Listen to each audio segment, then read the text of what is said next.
Hello hi friends, మన ఇల్లు మన స్టైలు ఛానల్కి స్వాగతం అండి. ఈరోజు నేను ఆ కిచెన్ని ఎలా ఆర్గనైజ్ చేసుకున్నానో చూపిస్తున్నాను. యాక్చువల్గా 2026 ఈ ఇయర్లో నేను చాలా రెవల్యూషన్స్ తీసుకున్నానండి. ఎందుకనంటే నా హెల్త్ కోసం నేను నా హెల్త్ మంచి కండిషన్లో ఉండాలి అంటే కనుక నా పనులు నేనే చేయాలన్న ఉద్దేశంతో నేను చాలా నిర్ణయాలు తీసుకున్నాను. అందులో ఒకటి ఏంటి అనంటే ఫుడ్ హ్యాబిట్స్ మార్చుకోవాలి అనుకున్నాను.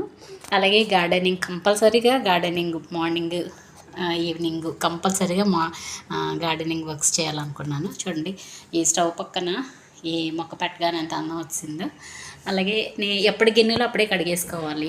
అలాగే ఫుడ్ రేపు ఏం చేసుకోవాలో ఈరోజు ఖచ్చితంగా నోట్ చేసుకొని చెయ్యాలి అనేసి నేను మార్చుకున్నాను. ఎప్పటి గిన్నెలు అప్పుడు కడిగేసుకుంటే కనుక చాలా రిలాక్స్గా ఉంటాము. గిన్నెలు షింక్లో ఉంటే కనుక చాలా చిరాగ్గా ఉంటుందండి. చూడండి, కిందన ఆనియన్స్ పెట్టుకున్నాను, పైన టమాటోస్ పెట్టుకున్నాను.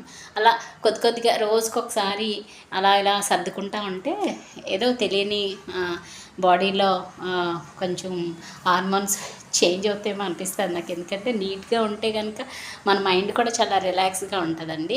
యాక్చువల్గా నేను ఈరోజు స్టిచ్చింగ్ వీడియో పెడదామని చెప్పి పాత డోర్ మ్యాట్స్ అన్నీ తీసాను. ఇవన్నీ కొత్తగా చేద్దాం అనుకున్నాను. ఇవన్నీ కూడా నేను స్టిచ్ చేసుకున్న డోర్ మ్యాట్స్ అండి. ఈ డోర్ మ్యాట్స్ అన్నీ కూడా కొంచెం రిమోడలింగ్ చేద్దామని చెప్పి చూడండి.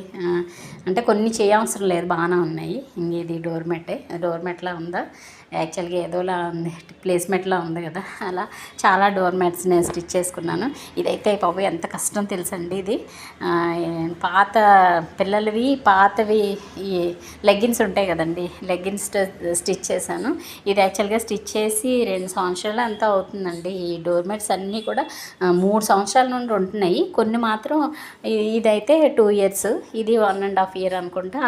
అలా డోర్ మ్యాట్స్. తర్వాత మీకు నేను చూపిస్తానండి. ఓన్లీ గార్డెనింగే కాకుండా రోజులో ఏదో ఒకటి కొత్త పని, అంటే ఏదో ఒక మంచి పని చేయాలి, కొత్తది ఏదైనా నేర్చుకోవాలి, అలా పెట్టుకున్నాను అనమాట. చూసారా, ఇలా కానీ మనం ఏమన్నా మనల్ని మనం చేంజ్ చేసుకుంటే మన మైండ్ కూడా చాలా యాక్టివ్ అయిపోతుందండి. అలా బాగాలేదు కదా అని చెప్పి కూర్చుంటే కనుక కూర్చున్న దగ్గరే ఉండిపోతాం అన్నమాట. ఇలా కానీ మనం కొంచెం చేంజ్ చేసుకొని వంటగదిని సర్దుకోవడం, లేదంటే బెడ్రూమ్స్ అన్నీ ఎక్కడైనా బోజులు ఉంటే దులుపుకోవడం, అలా చేయడం వల్ల చాలా హెల్తీగా మనకి మైండ్ రిలాక్స్గా ఉంటుందని చేసిన తర్వాత అలా మీరు కూడా నాకులాగా ఏమైనా చేంజ్ చేసుకోవాలనుకుంటే ఇంకా అనేకమైన